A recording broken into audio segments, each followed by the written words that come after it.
आगाज़ कह लें, तो उससे जो कुछ सबने बयान किया तो मैं आप सबको सलाम पेश करती हूँ कि माशाल्लाह जज्बा है। और मुझे नज़र आ रहा है कि आने वाली यूथ और आने वाले इलेक्शंस में जलालपुर जट्टा ने अभी से ही अपना फैसला सुना दिया।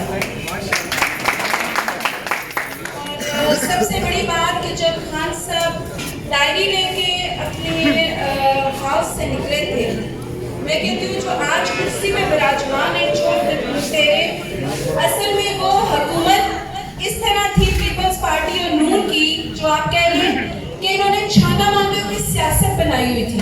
5 साल तुमने खाना, 5 साल हमने खाना। असल में इनके जूते से लेके इनके सर के बाल तक हमारे मकरूज हैं। ये कहते हैं ना हमारा बच्चा पैदा होता है तो वो 1.5 लाख का कर्जदार है, नहीं, ये चोर लोग ये हमारे मकरूज हैं, क्योंकि इनको अगर शर्म आए और अगर ये अपनी असलियत पहचानते हो तो ये तो जो शादियों में अपने बच्चों के हीरे जवाहरात लगा रहे हैं वो भी हमारे टैक्स के पैसे हैं। हर चीज जिस पे ये बैठे हुए विराजमान होके बेशर्म लोग हैं, उनको यहाँ पे अभी तक अवाम ने अपना फैसला सुना दिया जो उन्हें नजर नहीं आ रहा, क्योंकि उन्हें कुर्सी छोड़ना मंजूर नहीं है। लेकिन मैं ये कहूँगी कि पीटीआई को खान साहब ने कायदे आज़म के बाद ये फर्स्ट टाइम है कि कोई ऐसा लीडर आया है जो कायद के बताए हुए असूलों के साथ पाकिस्तान को लेके आगे चल रहा है। और मुझे नहीं लगता कि आज से पहले सियासत में खवातीन का बाहर आना कोई इतना अच्छा समझा जाता था।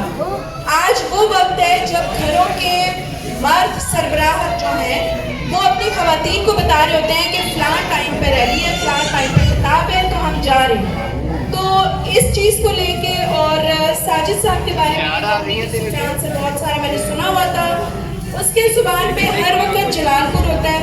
और मैं वाकई में आज यहाँ आके मुझे बहुत अच्छा लगा आप सबसे मिलके, और स्पेशली इस चीज़ को देख के कि आम लोग जितना हमारे लीडर ने जितनी तकलीफें इतने सालों में, पीटीआई आज नहीं खड़ा हुआ, पीटीआई की आपको पता है कि कितने सालों से जो हम 10 लोगों के साथ जब दोस्तों के साथ बैठे थे तो हम कहते थे ना कि पीटीआई में है तो लोग मजाक उड़ाते थे कि क्या 10 लोगों की जमात है।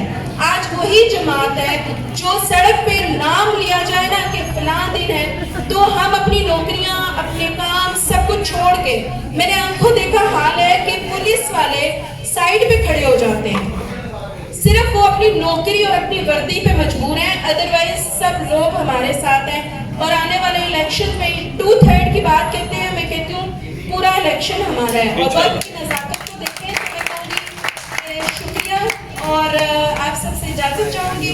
बात करने पे दिल करे, पीटीआई को तो छोड़ने पे दिल नहीं करता, बहुत सारी बातें होती हैं शेयर करने के लिए बहुत सारी। और अतार साहब ने बताया कि वो जो है जेल में थे, तो मैं उस दिन सर मैं आपको बताऊं कि कुछ खवातीन पकड़ी गई, पहले मैंने उनके लिए जेल भागी, उनको छुड़वाया, उसके बाद खुद, और मैं आपको यहाँ बताऊं कि मेरी 2 बेटियां हैं और उनको literally that even don't know about कि मैं कहाँ हूँ, क्योंकि घर में किसी को नहीं पता था। मैं आर्मी के साथ जॉब करती थी तो आपको पता है कि वो अलाउ नहीं होता, मैंने उस जॉब को छोड़ दिया।